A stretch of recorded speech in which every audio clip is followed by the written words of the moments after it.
Batiactu est toujours sur Artibat et on va aller voir maintenant un spécialiste de la chimie de la construction, Sika, parce que je crois qu'ils ont une innovation. Et on va aller rencontrer Clément Vasseur, qui est responsable technique. Il devrait normalement nous attendre. Ils ont fait une démo d'un produit qu'on va découvrir. Eh ben, il est là. Clément Vasseur, bonjour.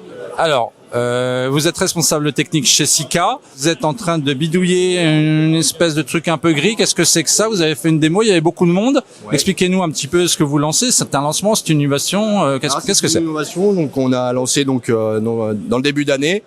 Donc là, qu'on vient de présenter. Donc, ça s'appelle donc le 782, donc béton autoplaçant.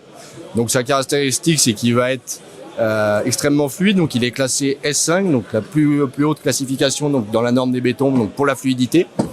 Il va être classé également donc C40, C50. Donc ça va être sa résistance à la compression. Donc il va être plus haut qu'un béton standard. Là où les bétons centrales qui arrivent en toupie sont sur des C25-30. Il va être classé également R4. Donc ça c'est son indice de réparation. Donc on va pouvoir faire de la réparation structurelle. Ça veut dire qu'on va pouvoir réparer des ouvrages. Ça veut dire la tenue de l'ouvrage. C'est également sa polyvalence, parce qu'on va pouvoir faire des petites dalles ponctuellement, des réparations de marches, à reprendre des poteaux, des linteaux, des massifs en béton, etc. On va pouvoir couler jusqu'à 1 mètre d'épaisseur. Donc ça, c'est assez innovant aujourd'hui, donc sur des bétons qui sont fortement dosés, parce qu'on sait que la prise va être ralentie et à basse température, donc ils vont nous permettre de pouvoir faire donc des bétons jusqu'à des massifs jusqu'à 1 mètre d'épaisseur. Ok, donc j'ai compris, il sait tout faire, on peut presque tout en tout cas. Et qu'est-ce qui fait que ça apporte toutes ces performances? Qu'est-ce qu'on lui met? On lui met plus de ciment, on lui met comment on obtient cette formule?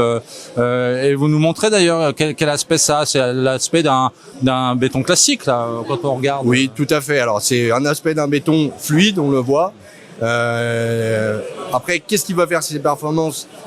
C'est tous les adjuvants, tous les plastifiants qui sont à l'intérieur, qui vont justement amener cette souplesse.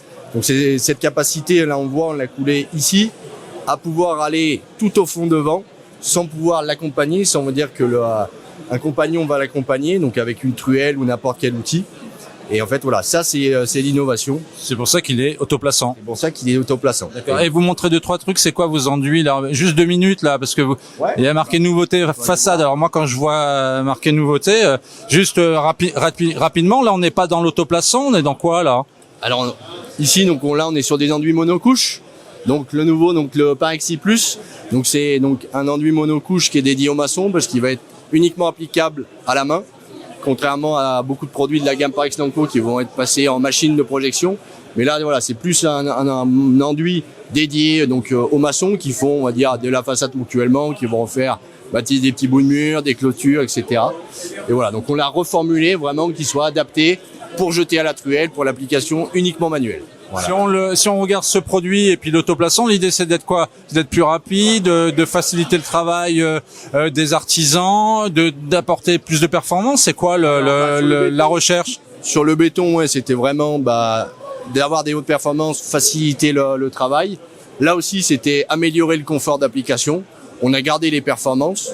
On a ouvert un petit peu la polyvalence parce qu'on va pouvoir aller sur un petit peu plus de support, mais c'était surtout de gagner en confort d'application pour les maçons qui appliquaient ce genre de mortier. On est sur un mortier de réparation là, un mortier de réno?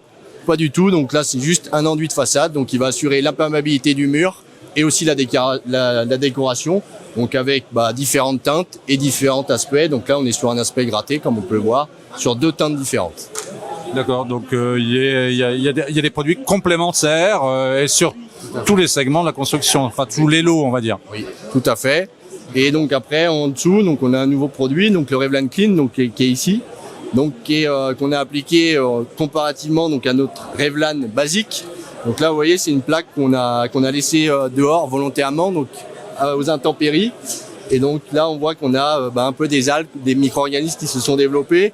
Quant à lui, il est resté vraiment blanc, éclatant, sans avoir des micro-organismes qui se sont développés dessus. Donc là, vraiment, c'est répondre un petit peu des fois des contraintes climatiques par rapport à différentes régions et avoir des produits qui sont pérennes dans le temps. Et là, ça reste comme ça bouge pas. Ça bouge pas. Là, ça bouge pas. Là, ça restera comme ça.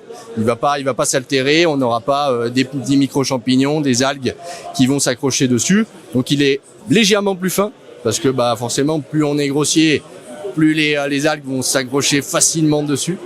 Donc, un petit peu plus fin que notre Evolan basique. Mais voilà, on va garder cette esthétique intacte pendant plusieurs années. Merci. Donc, pour résumer, bon, pas bon, c'est ça? Alors, il n'y a pas de bon et pas bon, il y a un bon et un mieux. Voilà, bon, très bien. Merci Clément Vasseur, merci pour cette explication. Merci. Merci à vous.